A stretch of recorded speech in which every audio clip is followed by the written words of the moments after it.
What's up, my beater bros? Beater Maniac here with a 2.0 edition of the NFL Mock Draft, Round 1, Pre-Combine Edition. I want to note three things real quick. Common question of the day. How many trades do you think are going to happen day one of the NFL Draft? I think three, personally. Second, Minkah Fitzpatrick. I think he will be one of those trades. I don't know who. I feel like one of the bottom half teams is going to trade up for him. He is kind of low in this mock draft. I just want to say that beforehand, so no one assumes like once they get like here number 9 and they're like, oh, he's not gone yet, and then just starts typing a comment. Hold on, I think someone trades up into the top 10 or so and picks him. But I'm not going to do that in the mock draft because I don't necessarily have all the knowledge to properly predict trades. I could predict, oh, the Bills trade both their picks and move up and draft somebody. I could do that, but it's all hypothetical and it all depends on free agency, and I don't feel comfortable. I want to wait to do that until I know who everyone signs in free agency first. And lastly, some roster moves. Jonathan Stewart's cut. Muhammad Wilkerson of the Jets cut. Ryan Shazier is out for next year, as most probably assumed. Frank Gore is cut or is out in Indy.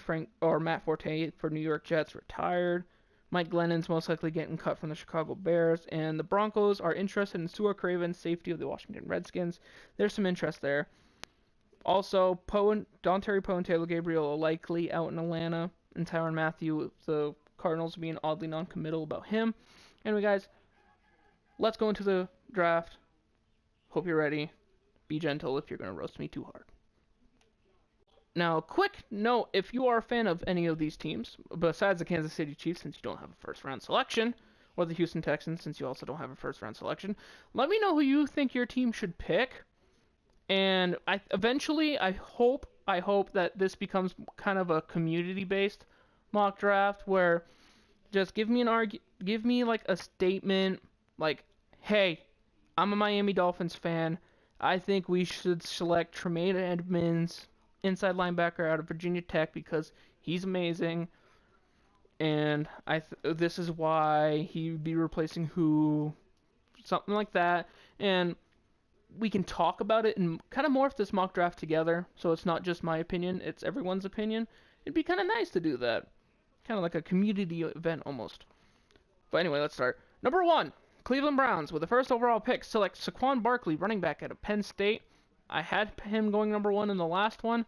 Nothing's really changed. I think the current backfield in Cleveland with Isaiah Crowell and Duke Johnson is doable. I think they're good, but I think on any other team, they'd most likely be backups. I think Saquon Barkley, he's touted as the best running back prospect to come out of the draft since Adrian Peterson. Well, I honestly think that's bullshit. He's good. He's not that good. Well, he could be that good. I don't think he's that good. The Ezekiel Elliott was a great prospect. Jordan Howard, great prospect. But I think the Browns need a dominant run game like that. I think it'd help out the passing game. And I'm not assuming, like I said, no Kirk Cousins to Cleveland, so hold on. Then with the number 2 overall pick, I had the New York Giants selecting Sam Darnold, quarterback out of USC. Now, with the New York Giants, I think with Saquon Barkley gone, I think they go cornerback just to get someone groomed behind Eli Manning a little better. Because when they made the interesting decision last year to bench Eli and start Geno Smith, I think it kind of showed their hand and they weren't confident in their current rookie, and they realized something. So I think they select Sam Darnold. It could be Josh Rosen. It could very well be Josh Rosen. I think they're the top 2 quarterbacks in the draft. Already polished-wise, I should say. With a couple years under Eli Manning, I think Sam Darnold can be a very solid quarterback for years to come. And I like him. Overall, I like him. He moves up 3 spots. He was number 5th in the last one. Just want to say that. And at number 3, or Indianapolis Colts with the number 3 overall pick, select Bradley Chubb, defensive end out of NC State. He moves up 6 spots. I had him going to San Francisco with the 9th overall pick last time. I watched him a little bit more. I honestly like him. He is the best defensive prospect in the draft, and I didn't give him enough credit in the last one. I am aware of that. I apologize. I will apologize again. I did terrible in the last one, having Chubb so low. I think the Colts could use honestly, they could just use a lot of talent everywhere. I think even though Reich was an offensive coordinator for the Eagles, I think he knows how important it is to have a good defense to help out your team throughout the season. I think he grabs the best defensive prospect in the draft. It's a matter of they do need an edge rusher. They do need one of those pure dominant talents like a Von Miller type. He knows that, and he might. I don't know about his philosophy, but he's possibly the best talent in the whole draft, defense or offense. And I think he's a good, solid pickup at number 3 overall. Oh my God, guys! Before I get going, I forgot to mention something. One thing that's changed this draft a little bit is the Kansas City Chiefs trading cornerback Marcus Peters to the Los Angeles Rams. Now, they traded, I believe, Marcus Peters and a 6th-round pick for the Rams' 2nd and 4th-round pick, but I believe the 2nd-round pick is not until 2019. If I remember correctly, I do apologize for forgetting to mention that. But with the number 4 overall pick, the Cleveland Browns select quarterback Josh Rosen out of UCLA. He drops 2 spots, and like I said before, I think the Giants or Browns, I think they can select either one. I think if the Giants select Rosen, the Browns select Darnold, and I think if the Giants select Darnold, Browns select Rosen. I like Rosen as a prospect. He's a good, solid player. He kind of backed off his previous comments about he never said he wanted to play for the Denver, wanted to play for the Browns or something like that. And I think he could be a good prospect. I don't think in the Browns' current system he's going to fit too well. And I say that because I don't think there's enough talent around him. I think that could be remedied in free agency. I don't know who's going to go where or what, but we shall see. But with Saquon Barkley, I think it's a good support for Josh Rosen. They do need wide receiver help, so they could go here. But I think obviously glaring need for like the last 20 years has been quarterback. Josh Rosen at this point is the best available. I think they go there. Then, interesting thing with the Denver Broncos recently, John Elway said he has often swung and missed, referencing like a Brock Osweiler or Paxton Lynch. And he's not afraid to keep swinging and missing. I think that's interesting because everyone knows the Broncos struggled mightily at quarterback. And that said to me, and this is my opinion, that said to me, he's going to swing big.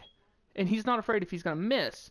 And what that meant to me is, with the number 5th overall pick, the Denver Broncos select swing and miss candidate Baker Mayfield, quarterback out of Oklahoma. Now, I'm not saying in particular Baker Mayfield is a miss candidate. Well, he's going to be a miss. I'm saying he's one of those quarterbacks. He's got great talent. He's got great athleticism. He's a little rough.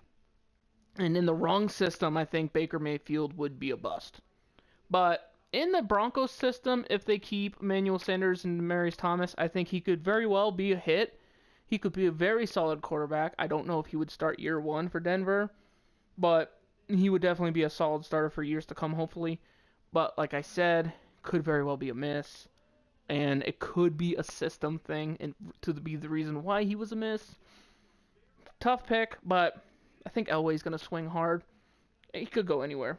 Then you have the number 6 overall pick, the New York Jets select Joshua Jackson, cornerback out of Iowa. I do admit my fault in not really reviewing corners too much in the last one. Originally, I mentioned the Minkah Fitzpatrick thing earlier about how he's lower in the draft. I was thinking about possibly the New York Jets, selecting Minkah, but then I remembered they have Jamal Adams and Marcus May, 2 really solid safeties. And I'm like, the reason why they still struggled, I think, pass defensively is they had kind of weak corner coverage. Claiborne, I believe, is a free agent at this year as well. I don't know if he'll re-sign with the Jets, but I think picking up one of the best corners in the draft in Joshua Jackson is a solid addition that solidifies that secondary. I believe it helps them be able to contend with a Jarvis Landry, Devontae Parker combo in Miami, if that still sticks around, to a Brandon Cooks, Julian Edelman, Chris Hogan combo in New England. They could go quarterback here very well. They could very well go quarterback here and select a Josh Allen, or they could reach a little bit and get Mason Rudolph, but I think Josh McCown returns, and I think they might draft one day 2 or day 3, or they might pick up Teddy Bridgewater or somebody in free agency, but I don't think they address it in the round 1, and that's what we're tackling right now. At number 7, we have the Tampa Bay Buccaneers selecting Quentin Nelson, off- offensive guard out of Notre Dame. Let's be honest here. The Tampa Bay Buccaneers need help on the whole offensive line. I think they go guard here with one of the best offensive line talents in the draft with Quentin Nelson. Now, fun fact, I was writing down the teams in the list in the order and everything, and I don't know why, but I wrote the Tampa Bears at first. And I'm like, what the hell am I thinking? I think I was just tired. But anyway, I like Quentin Nelson. He's one of those players, I love the fit of him in Tampa. I think they're a perfect marriage. Whether he helps that team depends on who else they draft, because they need more than just him on that offensive line to make it productive, and it's a concern. At number 8 overall, last time I had the Chicago Bears selecting Cortland Sutton, wide receiver, but this time I have them selecting Calvin Ridley, wide receiver from Alabama.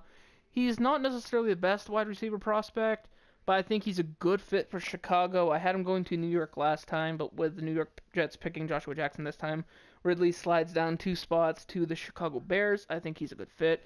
I think with Mitch Trubisky there, he will help him mature along a little bit. He does need some improvement on hands, not much. I can't wait to see how he performs in the draft. He's definitely one of the wide receivers I'm going to watch. He could go anywhere. He could go San Fran. He could go Miami. He could go not Cincy. He could go maybe Arizona. Maybe someone trades up for him. But I think he goes to Chicago Bears. They are in dire need of a wide receiver. And at number 9, I have the San Francisco 49ers selecting Derwin James, safety out of Florida State, who moves up 10 spots from his previous projection. Like I said, I didn't really watch too much DB tape in general last time. I do apologize for that.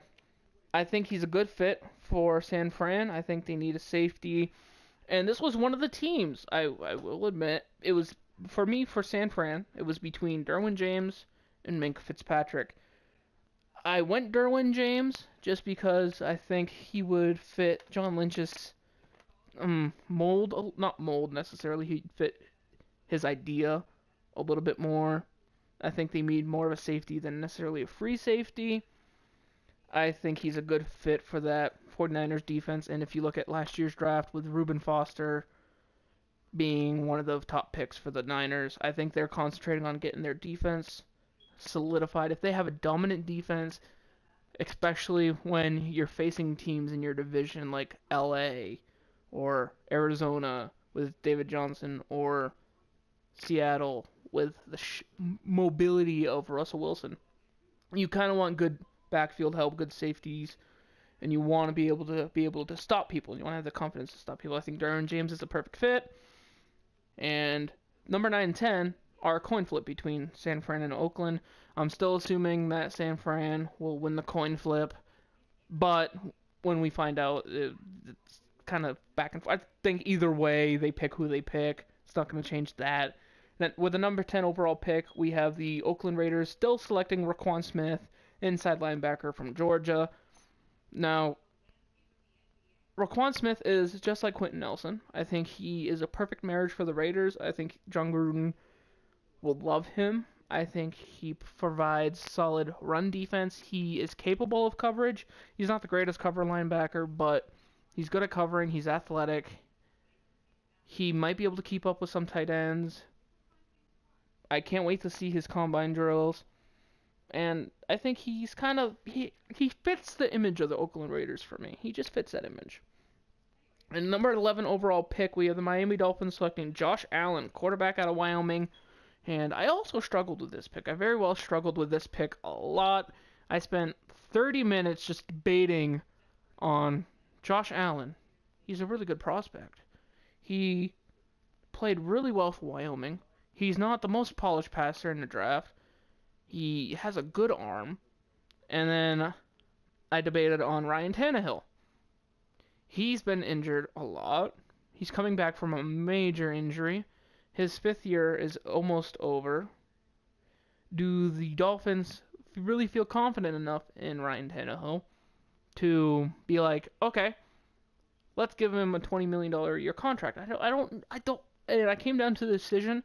I don't think Miami is too confident in Tannehill, where And plus, even then, Allen sits behind Tannehill for a year and a half, 2 years, or something like that. He becomes a more polished passer, and he instantly, to me, becomes second on the depth chart, ahead of Matt Moore. Considering what Matt Moore and Jay Cutler did last year, he's an instant improvement over them both already. If Tannehill goes down, I think Allen can fill in. I think it'd be valuable experience. I think he's a good fit. Whether it takes a couple years or not, I think Allen will be the future starter of the Miami Dolphins if Tannehill doesn't pan out. And it could be one of those things like with the Patriots where they drafted Jacoby Brissett and then ended up trading him for something they needed after getting a decent offer. Oh, not a decent offer, after getting an offer from another team. It could pan out like that. It could be just an experiment, like a Tannehill experiment more than a Josh Allen experiment. And then at number 12, I have the Cincinnati Bengals selecting Mike McGlinchey, offensive tackle out of Notre Dame. He drops 9 spots to number 12 here. Mainly because like I said before, I didn't watch too much corner tape or safety tape, and watching more of that made me realize, hey, other teams need defense a lot because you have so many offensive superstars, and last year you could see so many defenses got ran over. I think with McGlinchey, he's a good prospect and could very well go in the top 10. He's a good offensive tackle. And I'm not making the assumption that Nate Solder goes to the Cincinnati Bengals anymore. He would be a good fit for Cincinnati, but either way, Cincinnati does need tackle help, and I believe McGlinchey's a good fit. He's one of the better tackle prospects. There's a lot of really good tackle prospects in this draft. I think the Bengals snap on one round 1. I think that's one of their biggest needs, and I think that's where they go after the free agency bungle that was the Cincinnati Bengals last year. That's kind of a nightmare. And with the 13th overall pick, as I mentioned before, kind of helped out by someone in the comment section from the last one, we have the Washington Redskins with a 13th overall pick selecting Daron Payne, defensive tackle out of Alabama, moving up 20 spots. Now, he wasn't on the last one. He wasn't even in round 1. I don't know how I missed this prospect. I guess he just slipped past my eyes. I don't know how I missed him. I regret missing him, and one of the people in the comment section brought up a good point. The Washington Redskins they struggle, or look at their division. They have the New York Giants, Dallas Cowboys, and Eagles. The Cowboys and Eagles, they have a really good run game, both of them. You have Jay Ajayi with the Eagles and Ezekiel Elliott with the Cowboys. You need one of those run stuffers in the middle, someone who can clog the lanes, someone who can collapse the pocket, and I think Daron Payne is a perfect talent for that. It could be one of those marriages where it just works out. Washington could use some help on offense. They could use it with Alex Smith. They could use some help on other defensive positions, but I think defensive tackle is a big need for the Redskins, and I think Daron Payne is perfect. If they somehow draft Daron Payne and sign Dontari Poe, if Poe becomes a free agent, the Washington Redskins would go from a poor defensive interior line to a possibly dominant defensive interior line, and that would be amazing. At number 14, we have the Green Bay Packers selecting Tremaine Edmunds, inside linebacker, Virginia Tech, moving up 14 spots from where I had him last time. I like Tremaine Edmunds. The Packers are one of those candidates to select Minkah Fitzpatrick. I didn't ignore that. I think they need some inside linebacker help to help with defense, and he's very capable in coverage. He can cover linebackers. He can cover running backs. He can cover tight ends. And the Green Bay Packers defensively aren't the greatest. They aren't the worst. I think they could go anywhere. Like I said, Minkah Fitzpatrick. They could go corner. I think they go inside linebacker and select Tremaine Edmunds, who's an outstanding linebacker talent. I think he solidifies that defense with Clay Matthews, and kind of, in a division with the Minnesota Vikings, the Detroit Lions, and the Chicago Bears, who have Jordan Howard, they have Dalvin Cook, and they have, Lions don't really count. They don't have a great run game anyway. I think with at least Dalvin Cook and Jordan Howard, you need a defense that can stop the run. You need a defense that can cover the linebacker, because Dalvin Cook's an okay pass catcher. The Lions like to throw to their running backs, and Jordan Howard can catch the ball too. I think that makes Tremaine Edmonds more valuable. I think he becomes a good fit in Green Bay. I think he does help that defense. I think he can be a day one starter. But like I said, the Green Bay Packers could very well go Minkah Fitzpatrick, especially if he's still available at this point. But one of the reasons why I didn't go Tremaine or Minkah here is because I think, like I said, someone's going to trade up for him and he'll be gone. At number 15, I honestly struggled with this one, but I wanted to stay with the thing. I'm not going to assume where Kirk Cousins goes because I don't know if he's going to chase the ring or chase the money. He could very well chase the money. There was a report, honestly, about the Jets possibly offering Kirk Cousins $60 million in his year one contract. And that made me realize, if that actually happens, there's no way the Cardinals can compete with a contract like that. So I had the Arizona Cardinals selecting Lamar Jackson, Heisman Trophy winner quarterback out of Louisville, moving up 14 spots. I'm not going to say he was a guy who I forgot I didn't watch tape on him, but he is a guy I think is a good fit in Arizona. And I think in the last mock draft, I had the Arizona Cardinals selecting Josh Allen, but with Allen being off the board going to Miami, I think the Cardinals are happy with Lamar Jackson. He's one of those candidates where if he goes here, it could be a reach. Maybe someone trades up here for someone else, and the Cardinals still select him. And I think if you combine his speed, his athleticism, his quickness with David Johnson in the backfield, hopefully he comes back healthy. Larry Fitzgerald coming back next year, I think it's a good fit. I think he has the athleticism to make up for poor wide receiver play in Arizona. They could go receiver here. If they don't stick with Matthew, they could go with Minkah Fitzpatrick as well. I think their defense is really good. I don't think they need front seven. I think quarterback is definitely the biggest need, especially with Carson Palmer retiring. And I think Lamar Jackson, granted, he's not the same system as a Carson Palmer type. He's more athletic, but I think Arizona can make it work. And at number 16 overall, I have the Baltimore Ravens selecting Orlando Brown, offensive tackle out of Oklahoma. Now, I had Orlando Brown in the last one, slated at number 32, Philadelphia, but he moves up half the draft, 16 spots, to number 16 overall. I think the Ravens do need a lot of help. They could very very well go wide receiver, because Lord knows they need that. But I think offensive line is a big need. Joe Flacco needs more quarterback protection. It was definitely one reason why they struggled so much last year. Now, in the last mock draft, I had Baltimore Ravens selecting tackle Brian O'Neill, but looking at it, O'Neill's not really one of the best tackle prospects. I think he needs to sit behind someone for a year or two, but I think Orlando Brown is the more ready prospect, and he could very well start day one or at least week 4. He'd probably definitely be a starter by week 4, at least. And I think it's a perfect fit. It's a big need, and it's a big have. I just want to make a comment real quick. I'm aware the sound quality is not the greatest. If you aren't aware, I'm using a broken headset to record this. And I had just commented on 17 through 27, and I just lost all that recording. So I'm redoing this, guys. I apologize. At number 17, we have the Los Angeles Chargers selecting Maurice Hurst, defensive tackle out of Michigan.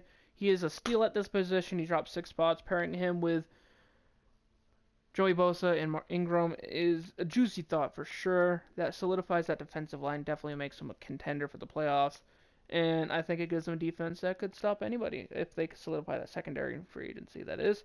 At number 18, we have the Seattle Seahawks selecting offensive guard Will Hernandez from Texas El Paso. I will admit, I overlooked him, and a comment in the last video made me actually go check him out. He is a perfect fit for what Seattle needs. They need a lot of offensive line help, and I think him at guard is one of those marriages that could very well work. He's good. He's a good run blocker, pass blocker. He needs to develop a little bit, but a lot of prospects do. I think he helps Russell Wilson in that Seattle offense definitely maintain at least a little bit of what they have. And at number 19, we have the Dallas Cowboys selecting Vita Vea, defensive tackle out of Washington, dropping 1 spot from my last mock draft. I like him. I like what he adds to the Dallas Cowboys' run defense. I think sorry about that brain fart. I think mixing him with DeMarcus Lawrence on the defensive line does give the Cowboys a presence to where they can stop the run, they can set the edge, definitely makes them a threat, especially if Dak Prescott improves as much as he should, or as much as I hope he does. Granted, I don't like the Cowboys. I'll just say that right now. Ezekiel Elliott in the offense, they could very well go wide receiver here. Other places they could go is secondary, but I like them going defensive line. I think it's a close call, definitely, but I like the Vita Vea fit. At number 20, we have the Detroit Lions selecting Tavon Bryan. Another team, I think, mixing him with Ezekiel Ansah, who just got tagged. I think that's a good fit. I had him going 26 to the Atlanta Falcons in the last one, so he moves up 6 spots to the Detroit Lions. Now, I guess both of these teams, the Lions and the Cowboys, are candidates for Minkah Fitzpatrick, as I mentioned earlier in the video. But I like Tavon Bryan to Detroit. I like how he adds to that defensive line. He does help them, or I think he should help them contain the run game of Dalvin Cook or Jordan Howard a little bit better. They could very well go secondary here or running back, but I think the Lions are more likely to go running back in the second round. Tackle, huge need. Huge availability here. There's a couple prospects they could go with, but I think Tavon Bryan's probably the best choice. And then at number 21, we have the Buffalo Bills going Denzel Ward. I will say this real quick. Ward could go to a few teams ahead of them. He could be a perfect fit for Green Bay.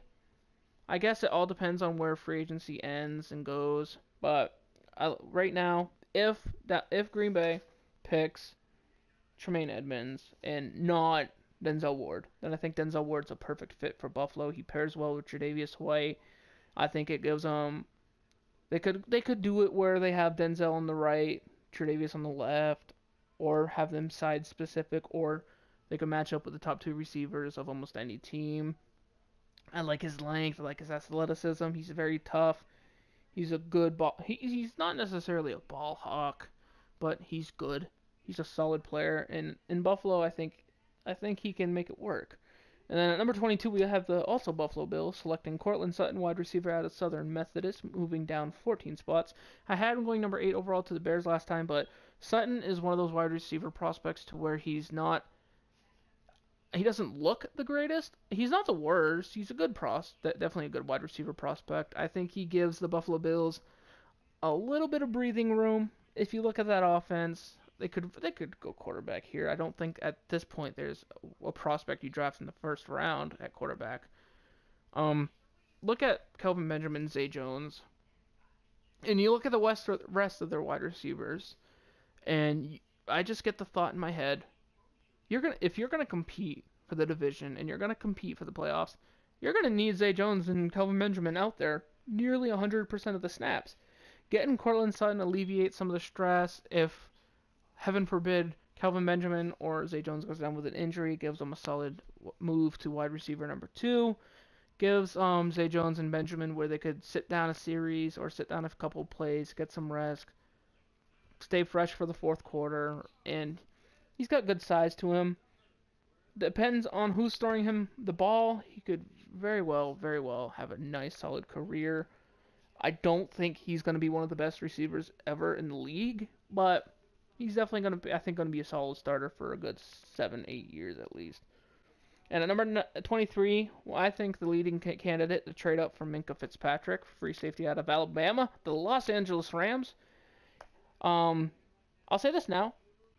Minkah Fitzpatrick won't last this long. There is no way in football heaven or football hell that Minkah Fitzpatrick lasts to number 23. I think with the addition of Marcus Peters in LA, I love the fit of Minkah Fitzpatrick pairing along with him in the backfield of the defense. I don't know what LA would have to give up to him. I think possibly maybe LA trades with San Fran or maybe Miami and is like, okay, we need Minkah. We will give you this. Something like that. I don't know what they would trade, but they're definitely my leading candidate, so I have them picking Minkah Fitzpatrick out of Alabama.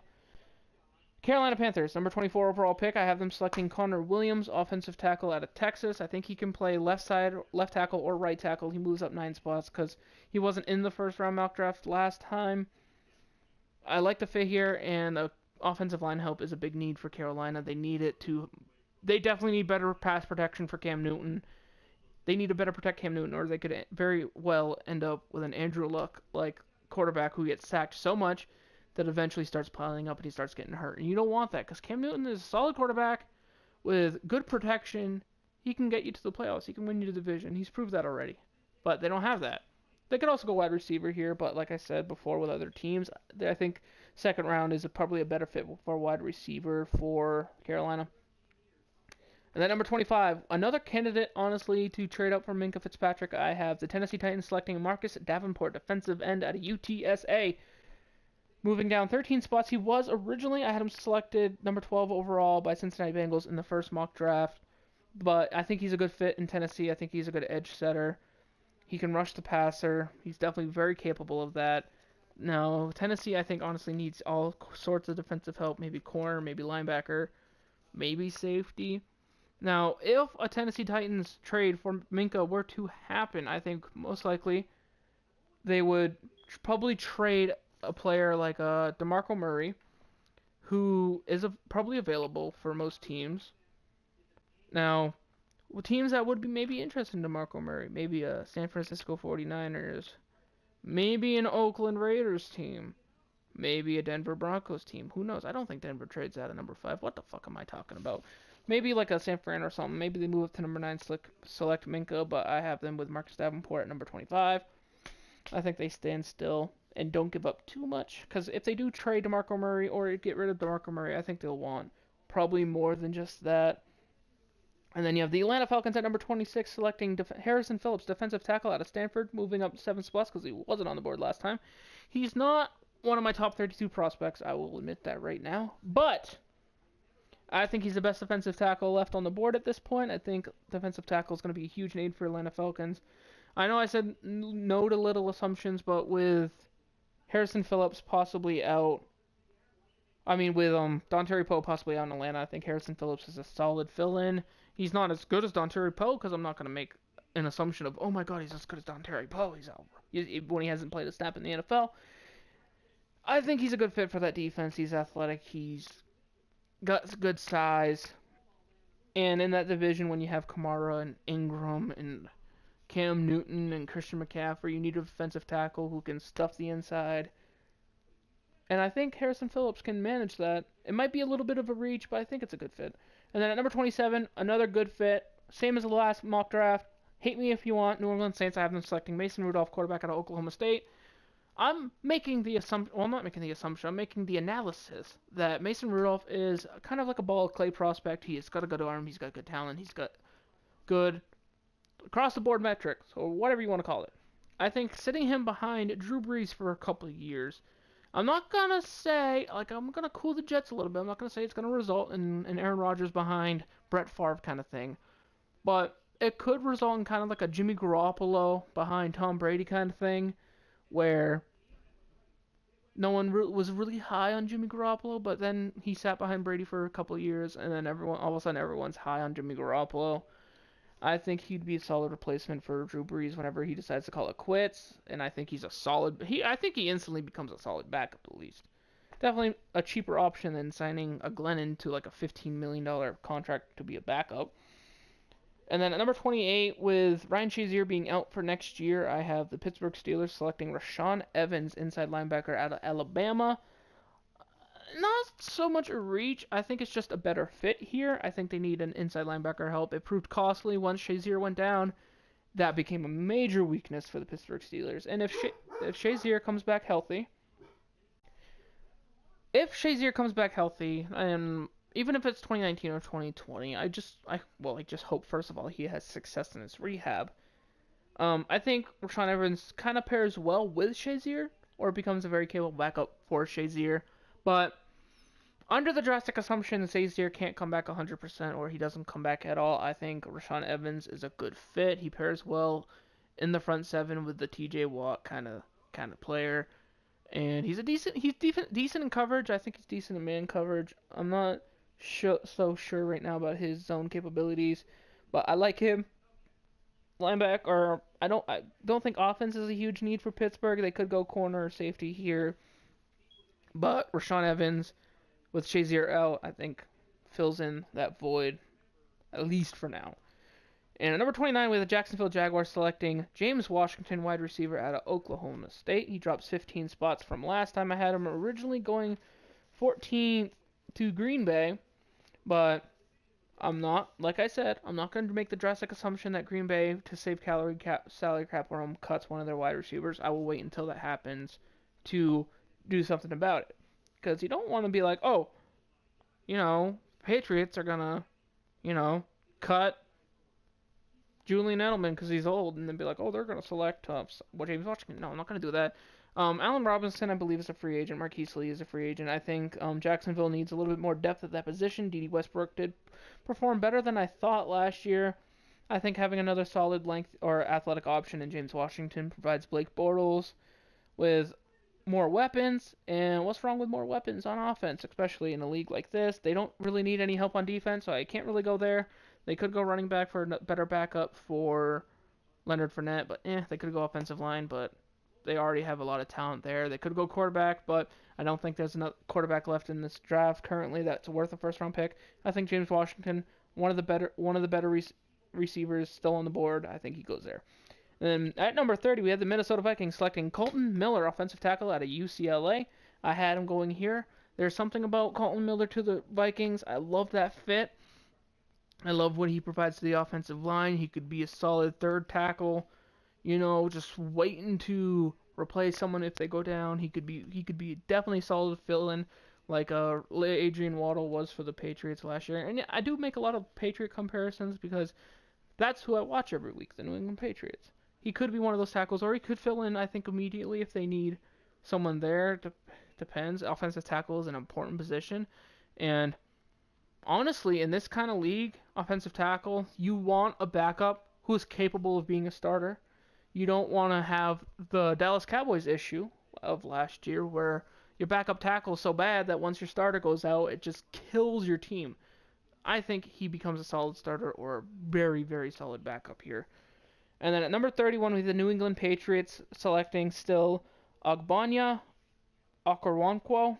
I do apologize if I'm pronouncing his name wrong. Defensive end out of Oklahoma.